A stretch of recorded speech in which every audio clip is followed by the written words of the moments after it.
J'entends dire que la bonne réponse aurait été de créer massivement des lits supplémentaires en réanimation plutôt que de prendre des mesures de freinage de l'épidémie. C'est doublement faux. Aucun système hospitalier ne serait capable de faire face aux conséquences d'une telle épidémie qui pourrait conduire à des dizaines de milliers d'hospitalisations graves si nous ne faisions rien en amont pour l'enrayer. Surtout pour créer des lits, il ne suffit pas de s'équiper en matériel et en locaux. Il faut aussi former des médecins et des personnels soignants spécialisés. Vous savez bien que c'est impossible en quelques mois, cela nécessite plusieurs années.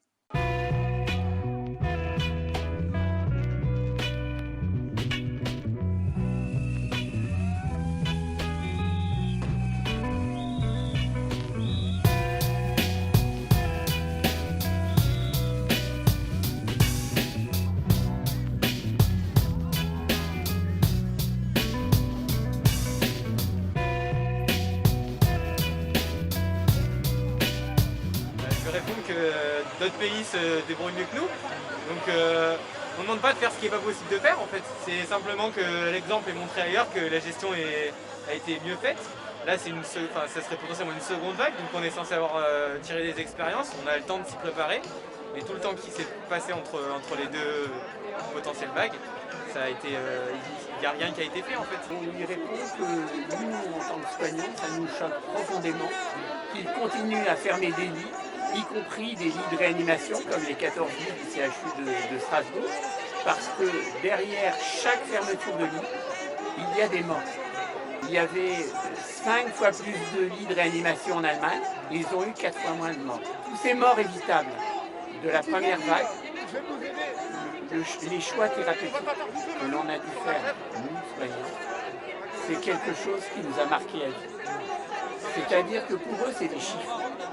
Mais pour nous, c'est des mots. Et ça nous a broyés. Au cours de la première vague, il y avait à peu près 4500 à 5000 lits en France. Et qu'avec 7500, ça a été tout juste. Si ma foi, l'épidémie qui se profile s'aggrave, on sera bien content d'avoir au moins 7500 lits. Les 7500 lits, c'est pas que pour les patients Covid en réanimation, c'est aussi pour les patients pour lesquels on a repoussé des blocs opératoires, pour lesquels on a repoussé certains examens. Donc non, déjà 5000 lits de réanimation en France, c'est pas suffisant. C'était prévisible. On savait très bien en mars et surtout en avril et en mai qu'il y avait une deuxième vague possible, puisque le conseil scientifique l'avait annoncé.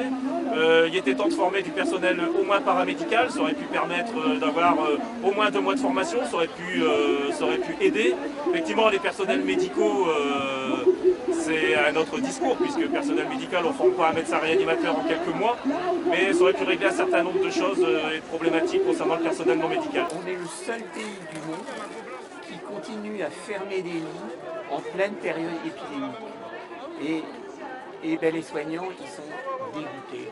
Il suffit de comparer l'Allemagne qui a 25 000 lits de réanimation alors que nous n'avons que 5 000. Je ne pense pas que l'Allemagne soit un pays qui jette l'argent public par les fenêtres. Et il suffit de comparer les morts en Allemagne et les morts en France. Comparons les systèmes de santé qui sont à bout de souffle et qui sont exsangues en Europe et les pays qui ont un système de santé beaucoup plus sécure. Il suffit de comparer les décès et c'est binaire, il n'y a pas besoin d'argumentation, il suffit de comparer. Le coronavirus est une opportunité malheureusement pour mettre à la lumière du jour les difficultés de l'hôpital public et essayer de les résoudre. L'ouverture de lits, c'est une nécessité, notamment dans le cadre des urgences, parce que les urgences, elles n'ont plus d'endroit pour envoyer les patients. Et les patients sont coincés, notamment on peut penser au chef des urgences du Kremlin-Bicêtre qui a démissionné, en partie pour cette raison, parce que justement, il n'y avait pas assez de lits pour répondre à ces demandes-là. Les urgences, elles ont commencé à être en grève bien avant la crise du Covid. Donc le truc, c'est que le personnel, ça fait des années et des années qu'on le demande. Les moyens et le matériel, ça fait aussi des années qu'il est demandé. Donc à un moment donné, il paraît un peu compliqué là de se retrouver au pied du mur et de venir sortir cette excuse-là comme ça, quoi.